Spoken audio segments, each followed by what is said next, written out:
Born December 31st, 1951, Kenny Leroy Roberts got his start at age 12 on a motorcycle he cobbled together with his own hands. I was going to be a horse jockey, and I rode this mini bike, and I almost crashed because I thought the throttle should go forward and then back. It's strange because at that point I said, I have to master this. So I spent the rest of my life trying to reach the pinnacle or master that mini bike.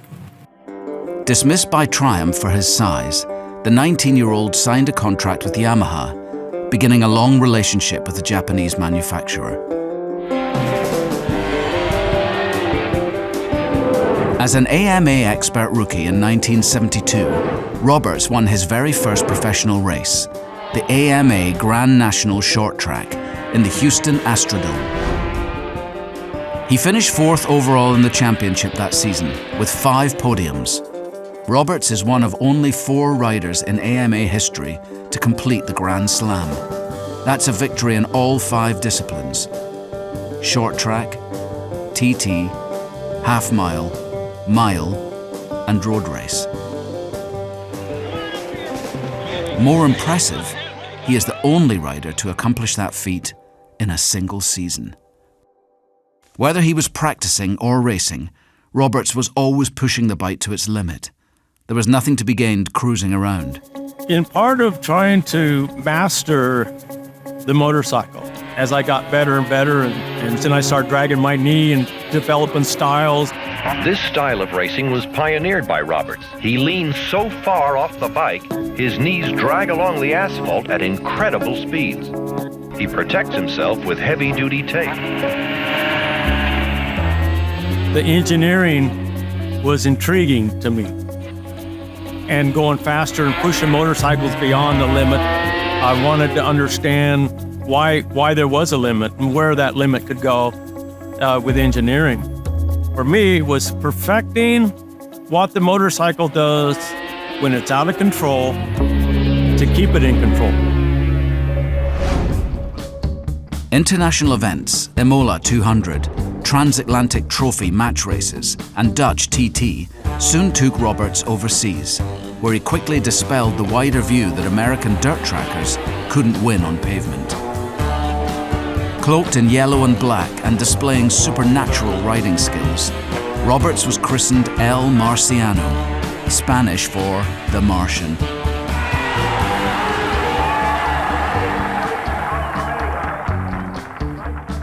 I remember winning the first race and they scrambled because they didn't have the national anthem. I remember saying, I don't think they're going to play the national anthem. They better.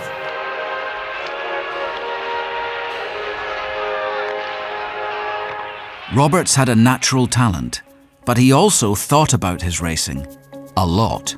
It wasn't about how fast I could go, because I could go fast, but I wanted to go beyond that, and beyond that safely, and learn how to bring it back. Roberts instilled his encyclopedic know-how in a generation of Americans. Eddie Lawson, Wayne Rainey, John Kosinski, and others, using mini bikes on a track cut into his California ranch. We have motocross tracks, we have dirt tracks, we have mini bike tracks, we even have a little road race track. So it really depends on how you want to train your guy. When I was working with young riders to actually try to teach them something, then you have various things that you're trying to show them or try to prove to them a theory that they need to understand. It's a way to master what you need to do on a motorcycle at 30 miles an hour and 230 miles an hour. You get a foot and a half or 2 foot right, and then there's all the pressure lets off, and then it goes sideways. And they say, well, you don't do that on a road racer. You're full of shit. You do that every lap.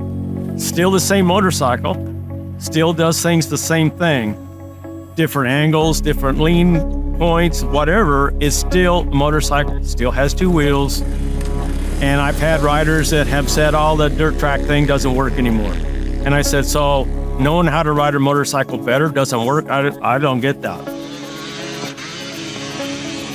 Learning how to ride a motorcycle to its limit is better than not knowing where that limit is.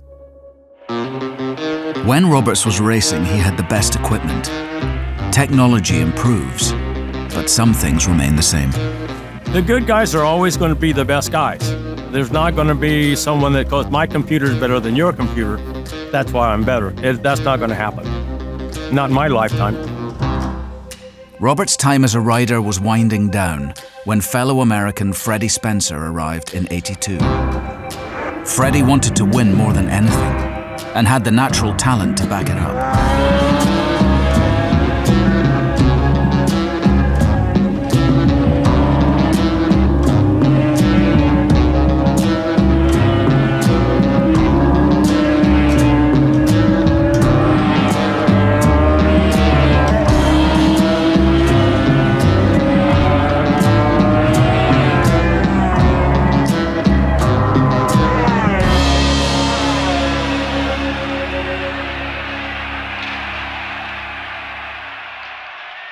Roberts won the Daytona 200 in 1978, 1983, and 1984. And I said, as I progress, when I go to bed and I'm not thinking about the next practice or the next race, how to go faster, I'm quitting. And that's what happened. I just said, okay, end of '83, I said I'm done, and left. Roberts remembers a phone call from his son, Kenny Jr. When he was about 14, and he calls me, he says, I want to start road racing. And I was like, oh. It was probably, a minute or two phone call. Team Roberts was in the United States with John Kaczynski. And I just, at that point, watching John, dominate the AMA race, and I'm training with John, and, he's living at the ranch or staying at the ranch, and it's like, well, if he's doing this, I'm sure I could do this. He did a few dirt track races, and of course he grew up with a dirt track in the backyard. So I set him down and said, okay, here's what's going to happen. You're never going to be as good as me. I said, you could win 20 world championships, but people are still going to say, oh, he wasn't as good as his dad, because that's what people do. And I said, if you can handle that, I'll let you race. It wasn't a big thing that I focused on. Yeah, if you are comparing apples to apples of his career to mine, but he's still not as good as, that's probably true. I don't know that there's many people that are as good as my dad was. That's fine, but at some point when you're world champion, you're the best there is, which is what I became, right? Kenny Jr. listened. He did exactly as he was advised, never questioning his father's instructions. He's like, you're gonna do it the right way, and I'm like, sounds fine to me. Like, I don't want to do it the wrong way. I'm trying to get fast and understand everything, so I'm on a trajectory of learning and absorbing everything. He looked just like me on the motorcycle. He had to have a lot more grit than I did. I would say probably 70 or 80% of what I got was negative in the foreign or international press. I was the hardest critic of myself, but that nothing changed the fact of what I was, what we were doing in the moment and on the bike. It was just, at that age, I'm like, okay, whatever, that's fine. I just want to get faster and be world champion. I didn't give a damn what anybody said anyway. And if they wrote stuff bad about him, I can't read, so it don't matter. So he had a lot more pressure on him, I think, and to be able to actually prove everybody wrong, it's just one of the things that he did, and he had to have that inside for that to happen.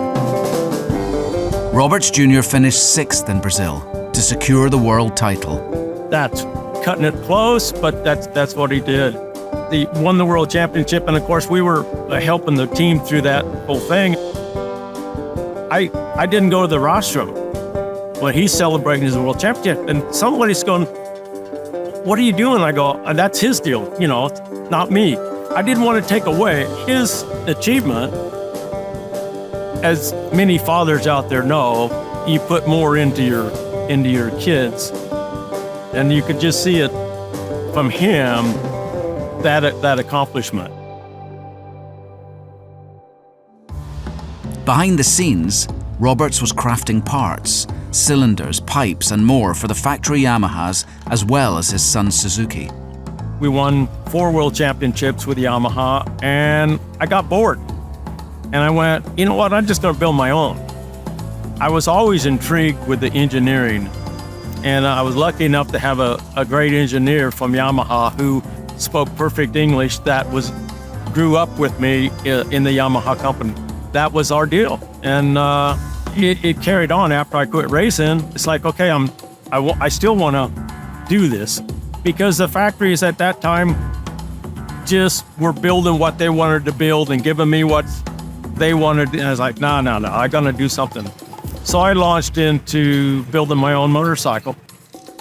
In 1997, Roberts founded GP Motorsports and began producing his own racing motorcycles in England. Jeremy McWilliams took the 2-stroke, 3-cylinder KR3 to pole at the 2002 Australian Grand Prix against a new breed of 990cc MotoGP 4-strokes. If you look at what we did, the rest of these factories should go home. Because what we did with very little funds, in no time, people said, well, it wasn't successful. We didn't win a world championship. I don't care. I made something that nobody else could do to race against what we're racing against. And to me, that's enough. Kenny Jr. raced the Honda-powered KR211V to 2 podiums and 6th overall in the championship. He and his father left the paddock after the 2007 season.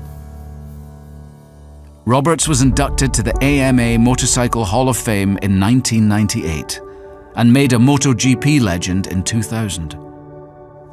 In 2024, Roberts and Roberts Jr. committed their motorcycles and a lifetime of racing memorabilia to the permanent collection at the Barber Vintage Motorsports Museum. I had all this stuff, but it's sitting in my damn garage. It's like, what are we gonna do with this stuff? And it's like, well, you're thinking like this stuff is sitting in my garage, which could light up any day and be gone. Barber came along and we went there, we saw it. I couldn't believe the museum. And for us to be able to put our stuff, my life, Kenny's life, in a place that my grandson's grandkids can come and see. Snap for me. I'm totally at awe of what they have been able to do, and that my whole family history is going to be there when I'm gone, which could be any day. You never know. My dad's stuff and his story, as well as mine, is preserved. These things will be taken care of, and our kids as kids will be able to say that was my dad and grandpa, and that stuff now has a place in history here at the best museum in the world. For that to all be in one place that people could actually go and visit, motorheads are gonna, I think, have a big awakening. Because America they don't see any of this stuff. Barber's bringing it to America.